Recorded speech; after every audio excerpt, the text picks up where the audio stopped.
Overnight, the justices issuing a decision to pause the Trump administration's deportation flights of detained Venezuelans. All right, so Americans woke up to some pretty interesting news. First things first, I don't think anyone realized how late the Supreme Court actually works because this decision came out when nobody was awake. Number two, the Supreme Court blocked new deportations of Venezuelans in Texas under the 18th Century Alien Enemies Act. So let's go ahead and dig into this. It's rather interesting, and we might see some pretty harsh legal battles. Putting the executive and judicial branches at odds and grinding a significant part of Trump's agenda to a halt. Jesse Burns, senior editor at thehill.com, is live in Washington this morning. Good morning, Jesse. Tell us more about this decision. Good morning, Hannah. Well, this essentially halts the Trump administration's efforts to deport a group of Venezuelan migrants to El Salvador. Of course, this ruling coming after midnight on the East Coast. Definitely a sense of urgency on the part of the Supreme Court. Now, this was in response to a request that was lodged by the ACLU, which had asked several courts, including the Supreme Court on Friday, to weigh in to halt these deportations, saying that they had clients who had been notified that they were expected to be deported. Now, the Trump administration saying that it did not have any plans to deport anyone on Friday, but it said that it could deport individuals as soon as Saturday. Now, this is significant because it's the second time recently that the Supreme Court has weighed in on Trump's immigration powers in this way. And in the Supreme Court decision overnight, they stated that, quote, the government is directed not to remove any member of the putative class of detainees from the United States until further order of this court. Essentially, that applies to individuals who are being held in Texas, who the Trump administration appears to want to deport. The Supreme Court decision, it's notable, two of the court's most conservative members, Samuel Alito and Clarence Thomas, dissented in this decision. And so it's definitely a continuing legal battle ahead, Hannah. Overnight, the justices issuing a decision to pause the Trump administration's deportation flights of detained Venezuelans, putting the executive and judicial branches at odds and grinding a significant part of Trump's agenda to a halt. Jesse Burns, senior editor at thehill.com, is live in Washington this morning. Good morning, Jesse. Tell us more about this decision.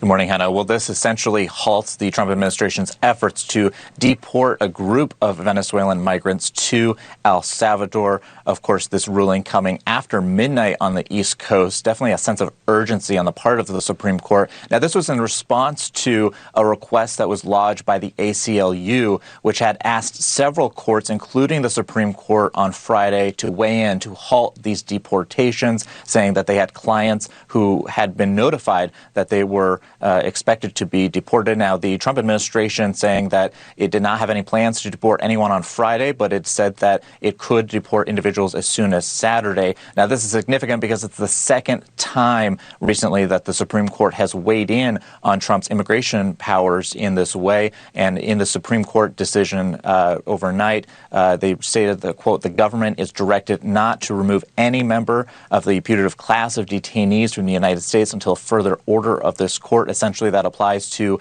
individuals who are being held in Texas, who the Trump administration appears to want to deport. The Supreme Court decision, it's notable, two of the court's most conservative members, Samuel Alito and Clarence Thomas, dissented in this decision. And so it's definitely a continuing legal battle ahead, Hannah. All right, this is very important because no one's talking about this. Why do we keep talking about Venezuelan citizens other than Tren de Aragua? We know they come from Venezuela. Well, it's because Venezuela holds the highest status of temporary protected status. This is crucial. I mean, way higher, 344,000 plus, maybe a little bit lower, but still the highest. The reason why this is relevant is because you have a lot of judges or lawyers saying, well, there's no way that every single person on these flights are from Tren de Aragua. There has to be some people on the flights, like we're seeing in this particular case, that hold a TPS, and they should have some sort of due process or some sort of protection to not get kicked out of the country. Now, I was curious, it's temporary. When is it going to end? Well, it ends September 10th, 2025. But as far as the 18th Century Alien Enemies Act, the reason why Donald Trump is able to get away with expediting kicking out Tren de Aragua is because he holds the cards in his favor as far as what the law says. Because the argument from the Trump administration is, look, Tren de Aragua, they are invading our country, they're creating chaos, thus I hold the legal authority to expedite kicking them out. But again, let us remember, everything is temporary. This court order is temporary from SCOTUS, and this is temporary as far as the protected status of Venezuelans. I hope that helps out. You can leave your comments down below. Been talking about this all week, but Janae Nelson of the NAACP Legal Defense Fund, she penned an op-ed in The Nation this week, and her op-ed talked about that we think that democracies are the way they die is dramatically through these wars and blood is shed, and it's cinematic in a sense. But really, the realistic way in which democracies die is that it's dismantled brick by brick, piece by piece. And she says that what we are seeing now with the lawlessness from this administration are really the canaries in the coal mine gasping for air. I'm paraphrasing here. But to me, that is why Kilmar Abrego Garcia's specific case, the case of the gentleman who's a makeup artist out of California who was also sent to that prison, that is why the 75% of the folks who have been sent, the men who have been sent there that don't have criminal records, that is why this is so important. Because if they could do it to them, if they could snatch students off the street without any pushback or recourse, they will do it to any of us. And to be very clear, it's going to be the people of color and vulnerable communities that are next in line. I think that's right. And that's certainly part of why the African-American community is so strongly behind the supporting Kilmar. Yeah, we're like, we are not for this. Yeah, because as you just said, if they're going to whisk them away, what are they going to do with us? All right, now I do have 2 points of contention. Number one, we've never actually had any country in the world as free as the United States. And when I say free, you're pretty much able to almost say whatever you want for the most part. No country in the world. So there's really no way to compare whenever you hear this is how democracies fall apart. We actually don't know this. We are an ever-evolving democracy. We're sort of like the blueprint on how democracy is created and ran. So whenever you hear these comparisons, you really can't make the comparison because it's never been done. Regardless, I know the part you guys are all, kind of questioning. The communities who are afraid of deportations. Again, you guys can go do your own research. Go ask some of your friends. Go ask people in your communities. Hey, you as an American citizen, have you ever sat there and thought, man, I am afraid of being deported right now as a legal citizen, regardless of your background and where you come from? I do question this. I want to see the data. If the data is the data, I'll present it. But I have yet to see any correlation of this so-called we are afraid of being deported. Now, I'm going to show you guys a clip. This is Tim Walz's daughter, sort of talking about the same talking points. I just find it interesting now we are hearing this. Well, if they can deport them, they will deport you. People on the right are never beating the DUMB allegations because the whole argument, he's here illegally, he's an illegal alien, he's the member of a gang. I know some of y'all are purposely missing the point just because you're terrible, but that's not the point.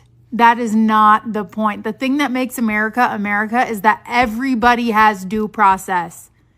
Your king felon in chief had due process. He had his day in court. That's what that was. And everybody deserves that. That's the point. You can't just pick people up off the streets and send them away. And that's what they're doing. I understand some people lack empathy, which is fucking terrible. But what's bizarre to me is the fact that they're doing this to some people right now means that they could do it to all people. So, okay, don't care about another human being. Your time of judgment will come regarding that. But care about your fucking self, because this could happen to anybody. Anybody. And it's fucking horrible. Now, I hardly almost ever play these independent TikTok talking points, but again, this is such a special case because she is Tim Walz's daughter, and I do find it fascinating. She's pretty much saying the same exact stuff that Tim Walz would say, and she has the near exact cadence as her father. What I will say is this: you will hear, look, if they come after them, they will come after you, and because of that, you're a bad person. But the problem is, how did we get to this point? That seems to be the talking point that nobody ever wants to address. Also, there's another very, very big, crucial talking point. Scott Jennings talks about it all the time on CNN. Most of these illegal immigrants, and this was supposed to always be the plan, most of these illegal immigrants have marching orders. They were given paperwork saying, hey, we're going to allow you in this country, but you also have to leave at some point. This is all temporary. And this is why the Trump administration is, as they're saying, plucking them off the streets so fast and vastly, is because we know where they are. They were given paperwork. So again, it's a little sad to see someone like her or the younger generation just skip over the fact of how many people came into the country illegally. I will side on her side as far as there is need for due process in certain cases, but as far as the people who were given the temporary status, as far as given the walking orders, there is pretty much no need. They were already told you have to leave. The one little quibble I would have with the way you characterized it is I wouldn't say that it's the single best act of resistance. I would say maybe it's the second best act of resistance behind Kilmar himself. And the reason I say that is because Kilmar is exhibiting courage that I think we're all drawing from. And he's not just trying to liberate himself. He's trying to defend the Constitution for all of us. And so I think the senator and I sort of summoned the courage that Kilmar, his wife Jennifer, and his mother Cecilia have shown in standing up to what is really a turning point where the country is not just on the brink of fascism, but we've entered and crossed the Rubicon. All right, so that is Mr. Kilmar Obrego's attorney or family attorney. One thing I do want to point out is I definitely expect this to be the norm as far as attorneys appearing on television or what Republicans and conservatives will deem activist lawyers or activist judges. That seems to be the classification from the right-leaning media or conservatives on lawyers or judges who are standing up for illegal immigrants or people who are meant to be deported or have marching orders, if you will. So again, something to keep in mind. We're definitely going to see a lot more of this, and we'll see what happens. This is definitely a big culture change in the United States, and a lot of the political lines are shifting. It's either you agree with this or you don't. There's really no in between, it seems like. So anyway, thank you guys for everything. Thank you for being here. God bless, and we'll see you all later.